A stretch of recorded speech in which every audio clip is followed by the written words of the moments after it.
Uma boa tarde aos senhores telespectadores, rádio ouvintes e leitores do O Expresso. Essa é a edição desse programa, hoje com um convidado especial, meu sobrinho, Thiago Schmidt Silva, e amigo velho Jair, para dar continuidade aos dois primeiros programas, que foi o que gerou esse terceiro, que é no programa passado, com o Silveira Neto, a gente pegou e citou o interessante de pegar e levar o filho, os netos, sobrinho, Thiago, um que eu peguei, passei a levar desde pequeno, e teve a graciosa e se apaixonou pela pesca, pelo acampamento em si. Então, está aqui. Bem-vindo ao programa, Thiago. Muito obrigado. Muito obrigado. Agradeço o convite. Para mim é uma grande satisfação estar aqui para falar sobre pescaria, acampamento e tudo que está inserido nesse universo. Uma boa tarde aos telespectadores também. E, olha, a primeira lembrança que eu tenho de pescaria na minha vida já ainda muito pequeno, 5, 6 anos de idade, eu ajudando ao vô, a vocês, né, tio Jorge, tio Jânio, os outros tios, a carregar o caminhão, né, na partida, e eu ficava chupando dedo lá, que louco de vontade de ir junto, né, mas ainda sem idade, né, para ir. Mas ficava naquela ansiedade esperando o retorno de vocês para ajudar a descarregar o caminhão, para ver os peixes, para comer os peixes, né. Essa é a primeira lembrança que eu tenho, né. E eu lembro que desde pequeno, como eu incomodava vocês assim para que me levassem junto, né? E até que isso aconteceu aos 11 anos de idade. Né? Aos 11 anos de idade foi a primeira pescaria que eu pude acompanhar o vô e os tios, né? Ter aquele prazer de experimentar aquela sensação, né? De dormir ali em volta do fogo de chão. Né? Para mim o fogo tem um significado bastante importante nesse contexto aí, né? Com certeza. Tudo gira em torno do fogo de chão ali, né? Não serve só para aquecer a água, para fazer comida, mas também serve para unir a gente, né? Então a gente fica naquela comunhão ali, e foi uma experiência maravilhosa. 1991, se não me engano, né? Uma pescaria lá no Juizinho, quando dava para ir lá. Juizinho. O Gustavo, todos os primos todos juntos. Gustavo, Felipe, Azuria. A família Buscapé, Chimetolândia em peso, mas era bom demais. Naquela época até o Rio do Juizinho era povoado de peixe. Eu lembro. E com a inserção de pessoas e acampamentos ali, houve um desequilíbrio porque os sem terras, os assentamentos ali, eu acho que eles acabaram... Eles não tiravam, eles colocavam rede dentro d'água e não tiravam a rede mais. Então é o seguinte, e rede com malha pequena. Então, ontem eu estive numa peixaria aqui em Cruz Alta, eu me barbarizei com o tamanho, coisa que eu tinha falado com o Silveira Neto, o Silveira Neto tinha falado também. O uso da malha fora do padrão, pegando e pescando no nosso Passo Real. Os violinhos, aqueles que nós larguemos todos, naquela pescaria que a gente fez, há uns 30 dias atrás, esse filézinho assim desse tamanho, que não dá 100 gramas cada filé, mas sendo vendido em bandeja, do cascudo viola. É um assassinato, tia. Isso não é fora, é descabido. Então, isso é uma coisa que a colônia ali de Fortaleza dos Vales, o mesmo Salto Jacuí, tinham que fiscalizar e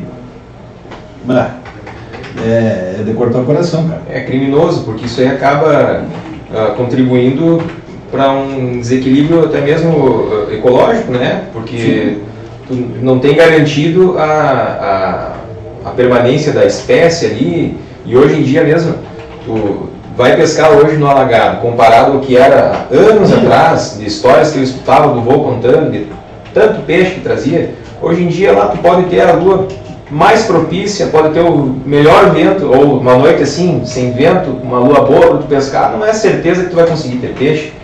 Né?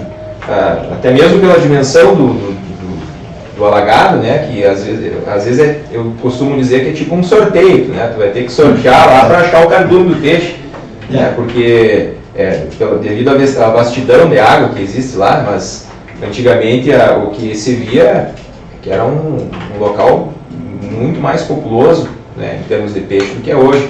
E isso muito se deve à pesca predatória, né? Sim. A gente sabe que lá existem pescadores que vivem disso, né? São credenciados para pescar durante o ano, né, nas épocas que são permitidas, né? Mas a gente sabe que existe muita pesca predatória lá, e esse foi mais um exemplo, né? A pesca de rede, assim, de malha pequena. A gente pega e fica chateado, porque o GR, isso que nós tínhamos colocado rede para pegar lambari, mas o violinha, aquele ali, ele vai na rede, a gente pegava e tirava, devolvia, no outro dia de novo, a mesma coisa. Então, os violinhas, tudo de 25, 30 centímetros, mas ele pega, chega a 50, 60 de comprimento, até maior que isso. Pesando em torno de 600, 700, 800 gramas, tá louco, aquele ali não dá. Eu te juro, não pesa 100 gramas aqueles filezinhos.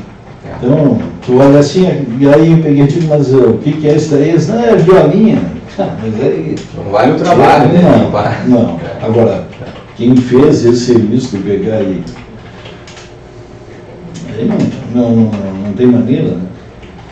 E assim como a piava, eles tá dando bastante piava lá, mas é que a piava é tipo carpa, tu faz a selva, a piava vem na selva, e aí os caras estão pegando, estão vendendo até filé de piava. Filé, não quer dizer. Agora, da onde que está vindo esses peixes, eles falaram, é do alagado, mas, né, e trairinha também, cara, trairinha assim, ó, para pegar aquelas traíras ali tem que ser na malha 3,5, 4, na 4 já não fica, mas vem do alagado, né, e sendo vendido em peixaria. Para começar, o cara da peixaria não tinha que aceitar, ao meu ver, né, não tinha que aceitar o cara pegar e trazer a trairinha dele. Não dá 300 gramas traíra, aí pega e bota lá 10 traíras para pegar e dar 1 quilo. Com esse tipo de negócio, o próprio comerciante está condenando o próprio emprego dele ali, né? A própria função dele, que uma hora dessa forma vai acabar. Tiago, é a mesma questão da questão do furto, do roubo. Se não tiver um receptador, alguém que compre a coisa furtada, a coisa mais barata, o ladrão ele vai se demover da intenção de furtar. E também onde esses pescadores aí que não têm consciência nenhuma, onde eles não tiverem comércio, porque isso não tem um comércio, onde não tiver o comércio e o comerciante tiver aquela consciência ambiental, eles não vão ter onde ter a colocação. Porque onde tu tirar meia dúzia de violinhas ali, tu fizer um ensopado ou um frito é uma coisa. Agora, tu já vendendo numa escala comercial, como o Jorge falou na questão de bandejas, isso não era uma bandeja só, isso já não era 1 quilo só. Isso depende de quantas e quantas unidades, que se ficasse mais 1, 2 anos na natureza, uma desses violas corresponderia em todos aqueles que estão na bandeja. Sim, né? Se nós pegássemos todos aqueles que pegamos tudo filhote, de tudo que era tamanho. Era um ano ali? Não, estavam presos mas só que ele é resistente, ele tem um lago, ele é resistente. Então eu pegava e soltava isso aí, nadando, mas de tudo que era tamanho, é filhote já de 3, 4 anos que tá ali, porque o cascudo ele tem um metabolismo bem mais lento que o peixe normal, tipo a traíra, a piava, ou mesmo a carpa já desenvolve bem mais que os outros, mas o metabolismo é diferente, e o cascudo, então ele para pegar e se tornar adulto, ele leva 4, 5 anos. Né? A piava adulta, 2 anos, 2 anos e meio. A traíra também mais ou menos por aí. Desde que tem alimento. Né? E o cascudo se alimenta do quê? Do fitoplâncton, do musgo, do limo. Esse é o alimento do cascudo. E algum resto de fruta que está na água. Agora, a traíra se alimenta do lambari, dos filhotes, dos outros peixes, coisas. Aliás, eu peguei uma traíra, tinha um violinha, né? Tinha um violinha na barriga. Quer dizer, de tanto viola que tem, mas aí os caras acham que porque tem bastante viola, pode pegar e fazer esse assassinato aí. E mesmo porque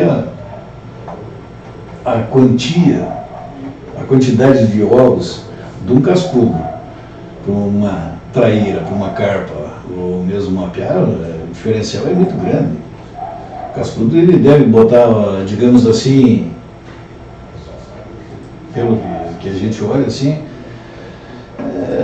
no máximo, eu diria uns 300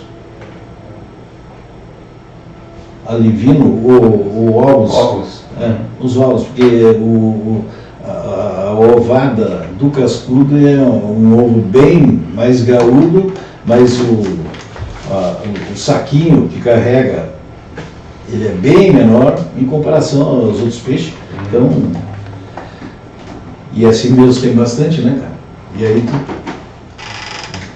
eu fico pasmo do que fazem. Então, porque uma coisa eu aprendi com meu pai, a gente pegar época da piracema não se ia pescar, e até hoje eu não vou. Tá, é época de piracema, eu não vou pescar. E mesmo porque pescar os que estão na beira do rio pescam igual, quer dizer, mas aí o ribeirinho, tudo bem, mas é que tem gente que sai daqui pensando em comercializar e aí não tem jeito. Uma pesca predatória e mercantilista o ano inteiro, né? Aí não tem ecossistema que suporte isso, né? Não, senhor. Falando em questão da pesca, né, na questão do envolvimento da família, na questão da parceria, eu me recordo muito numa das últimas pescarias que a gente foi, que o Thiago foi junto, né? Porque nem sempre quando a gente tenta se organizar para ir, a gente consegue acompanhar. Isso no meu caso. Do Thiago, pela questão dos afazeres dele como médico, mais ainda. Fechamento de escala de plantão. Mas para mim, pessoalmente, Thiago, quando tu vai junto com a gente, é uma grande tranquilidade. Uma pela parceria, tá? E outra, porque a gente se livra do Dr. Schmidt. Tá? E quem conhece Schmidt sabe. Mas ele qualquer Silva, não tem problema. Dr. Schmidt, Jorge Schmidt. E o Schmidt, ele teve uma dogma, né? O senhor, como sobrinho dele, deve saber. Qualquer problema, qualquer machucadura, ele tem uma receita infalível. Não é a S, não é a aspirina. É o tal do Cobrim. Para qualquer dor, para qualquer problema, Cobrim. Agora, quando o Thiago vai junto, né, e até o Thiago sempre leva, né, a gente também procura levar.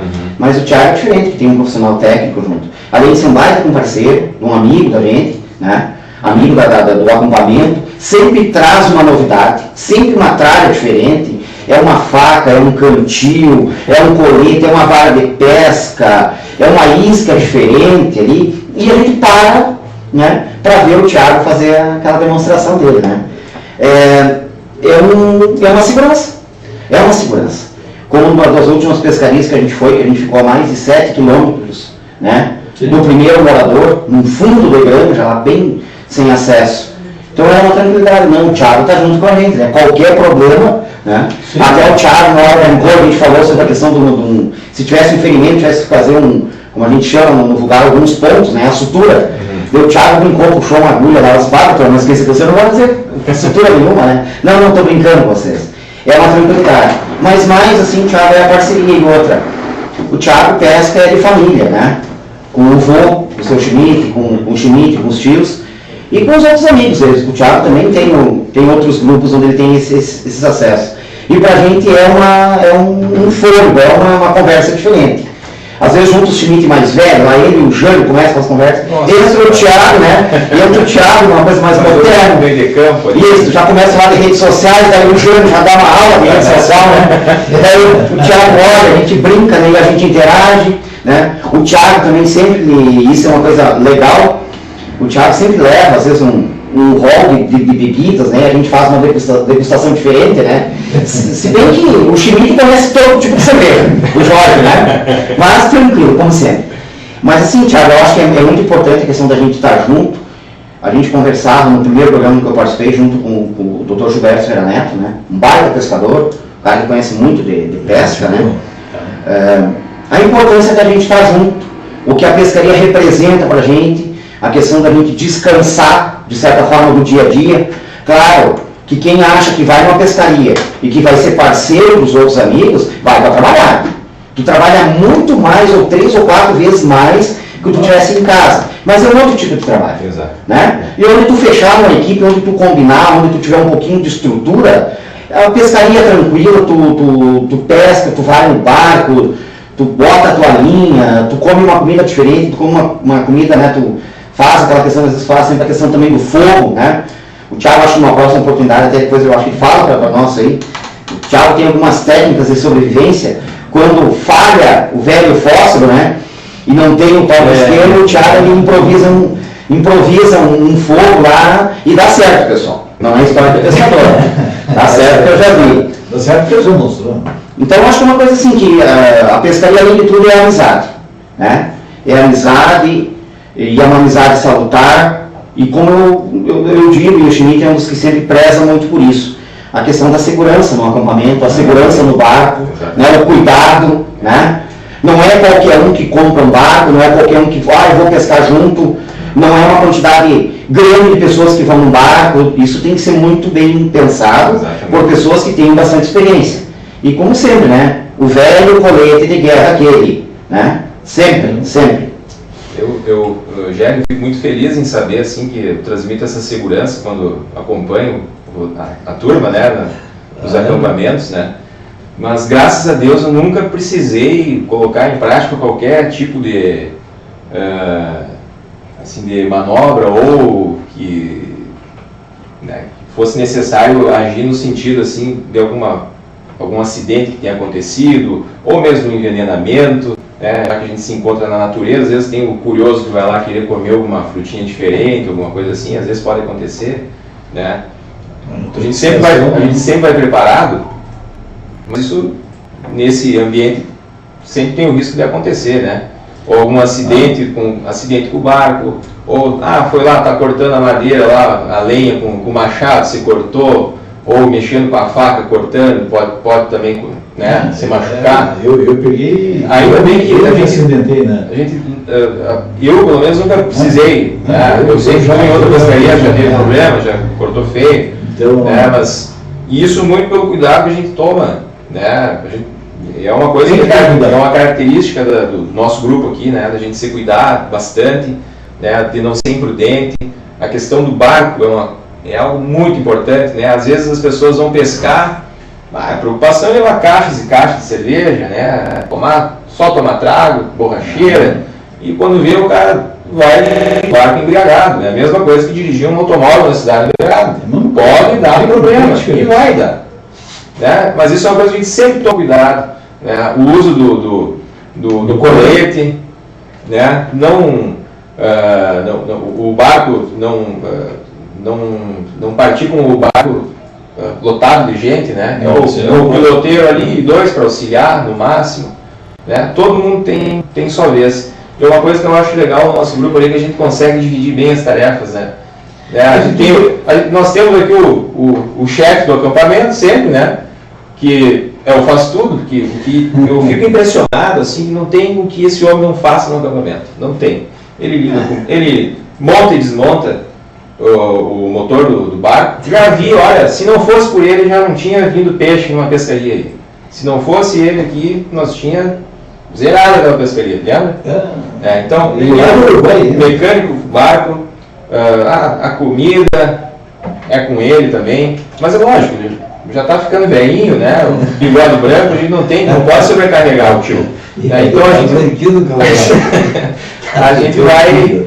Então o segredo num acampamento desse, e eu acho legal isso aí, porque para mim a pescaria já começa no dia que a gente se reúne ali, vamos fazer uma janta e vamos combinar a pescaria. Aí determinar o contingente, quem é que vai com o carro, que hora vamos sair, vamos ver que lua vai ser, qual é o final de semana, previsão do tempo mais ou menos, a gente consegue já com alguma antecedência, apesar que algumas vezes, né, a previsão fura, já perdemos datas excelentes pensando que ia chover quando ia fazer um tempo maravilhoso, não partíamos para pescar, né? Mas o que eu acho bacana é essa organização que a gente tem no acampamento, né, de cada um ali saber as suas funções. Aqui vai ficar responsável pela cozinha, né? O outro vai ter que ir lá, tem que buscar lenha, não pode faltar lenha, não pode deixar se chover, ajeita o acampamento, lenha seca sempre, né? As lidas com os peixes, tem que limpar peixe. Isso é uma coisa que a gente sempre funcionou muito bem. Eu sempre gostei muito, por isso que a gente sempre está indo pescar junto, né? Porque a gente se entende, porque acaba acontecendo harmoniosamente isso entre a gente. Tranquilo.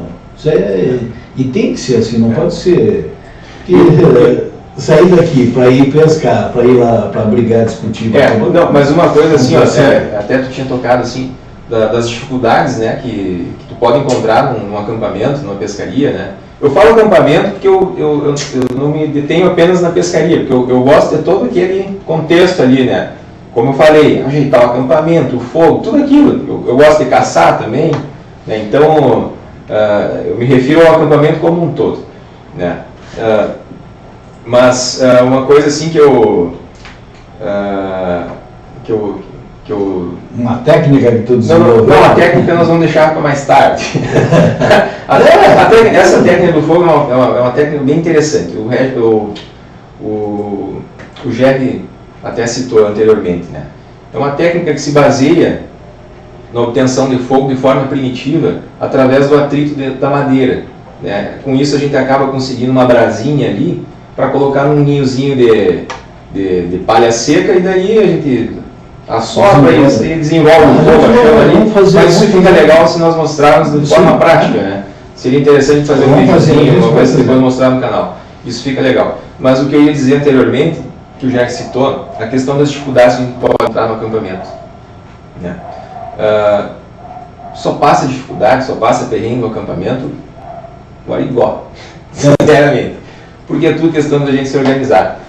Eu tenho uma predileção em acampar no frio, prefiro 1000 vezes acampar no frio do que acampar no verão, simplesmente pela questão de pernilongo, borrachudo. Isso para mim termina o acampamento, termina. Então no frio a gente não tem esse problema, e eu sempre digo, vamos pescar no frio, não sei o que. Tu é louco, vai passar frio? Só passa frio quem anda pelado, né? Tu vai te agasalhar, tu vai ter que cuidar, né, para não se molhar, apesar de tu vai ter lá no barco, para dormir tranquilo. Mas é um ambiente, o melhor, para mim o melhor clima que tem é esse, pescar no frio. Sendo que na atualidade o inverno dá mais, sempre foi. O pai, quando ia e no inverno, dava mais peixe que no verão. Agora continua, já é de tantas que eu vi, né? Das pescarias que eu me recordo, a grande maioria tem sido no inverno, né? Começa ali a partir de maio e vai até agosto. Tinha uma época que nós íamos pescar de 2 em 2 meses, né? Quando a gente estava mais folgado no tempo. Mas que eu me lembro, né, em volume de peixe que a gente trazia para casa, o inverno era muito melhor. Toda a vida. Sem contar que o manuseio do peixe no verão ele é complicado. Essa última que a gente fez no Imbicuí, né, a gente perdeu muito peixe. Ora por causa dos predadores, piranha, palometa. Isso, aqui no Rio Grande do Sul eles têm uma predileção por falar em palometa, mas não tem nada a ver com palometa, é piranha, é igual às outras lá do norte, lá de cima, é igual, tem a piranha preta, tem a dourada, o Pagode me pegou uma com mais de 2 quilos, tu olhava, tu Parecia dizia um assim, papo. mas a senhora, piranha. E então confundem muito. Mas é que como ela se reproduz muito naqueles charcos, pode ter um palmo d'água, mas elas estão ali se procriando. Aí quando dá as enchentes saem tudo porta fora. E a gente pegou o ibiqui lá em cima, 5, 6 metros acima. Então botava a rede para pegar lambari, tu não pegava. Chegava lá, estava tudo os lambari atorado pela metade, e o que as palometas não comiam, aí tinha a lontra comendo também. E lá no Ibiqui tem. E aí a água, a questão do tempo, como o problema, a lua era boa, a lua nova, que é a lua que eu gosto de pescar, mingoa de Panova. E o vento. E tem gente que diz que o vento não influencia, mas influencia muito. O vento norte, ele arrepia a água e esfria a água. Aí tu consegue pegar peixe. Agora, se virar o vento ou do leste ou do oeste ou do sul, a água, a tendência da água é esquentar. E o que acontecia? Acontecia que, tipo 6 horas da manhã, a água esfriava, que o vento era norte. Aí ia até perto do meio-dia, né, já? E depois era um calorão só. A água esquentava, ficava morna. Então o peixe apodrecia na rede, mas isso ocorria durante a noite, de madrugada. A água era quente, de tardezinha já vinha aquele arzinho, o ventinho mais frio, soprando do sul, e a água já chegava a sair fumaça. Isso no verão. E o que aconteceu? A gente perdeu muito peixe por conta do calor. A água troca de temperatura. E no inverno não, no inverno a água se mantém fria. Esse que é o detalhe. Por isso do pescar no inverno é muito melhor e evita um monte de problema. Então a questão da conservação, né, do peixe, né? Tudo. Pode até pegar e achar, mas molho, sujo. Eu tomo banho com água 0 grau, cansei de tomar, não vejo problema nenhum, até o contrário, ativa a circulação, é frio na hora, mas depois o corpo esquenta, o troço vai.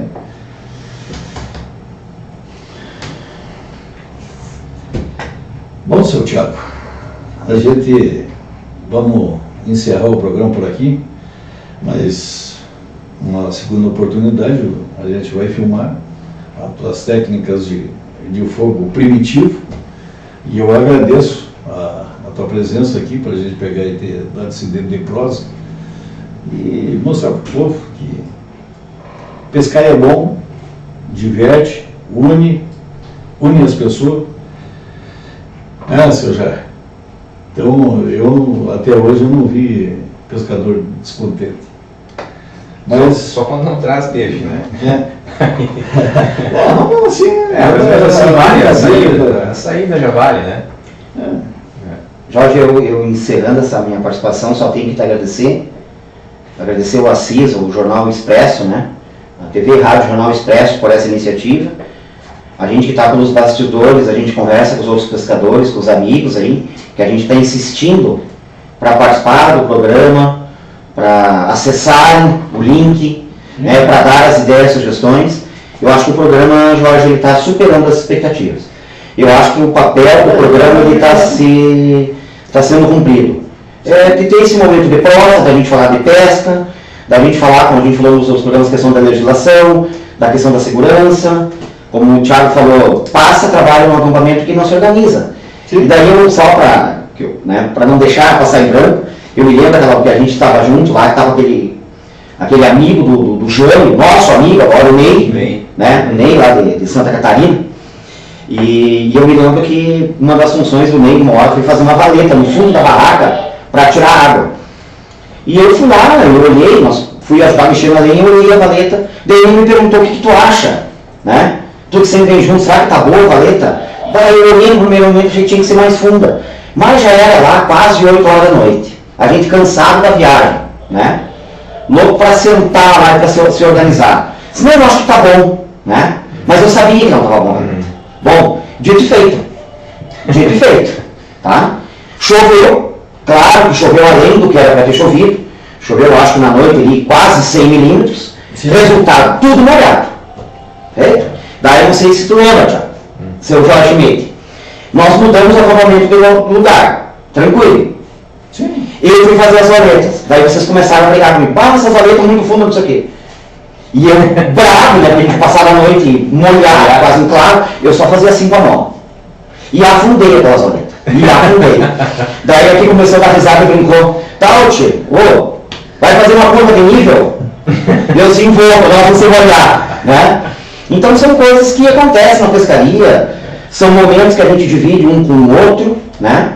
E eu acho que estamos aí, quem viver verá. Daqui uns dias o Thiago já está indo com o filho dele, o meu filho foi esses dias junto. Já foi, né? Já a cada dia vai pegando essas experiências, o gosto por tudo, né? Por mais que a gente já tenha essa vivência da convivência com a natureza, mas para a nossa juventude, às vezes é importante deixar um pouquinho a rede social de lado. Exatamente. Claro que a gente fica naquele formigamento para mandar aquela foto para os amigos, pra, né? Sim. Sabe? Mas naquele momento tu tem aquelas 2, 3, 4, 5, 6 horas, aquelas 12 horas, que tu tá lá com o campo dos passos, tu tá com uma coisa natural, tranquila. E isso que envolve a pescaria, né? Família, amizade, né? E companheirismo, né? E organização, Thiago. Organização e cuidado. Gostaria de agradecer, primeiro, eu gostaria de agradecer o convite, né? E dizer que quando me chamarem aqui eu venho com o maior prazer. Para mim é sempre uma satisfação estar com os amigos e conversar sobre o que nos faz bem, né? Sobre a pescaria, acampamento. Né? Muito obrigado. Conto contigo. Ficamos por aqui, pessoal. Até a próxima. Boa tarde.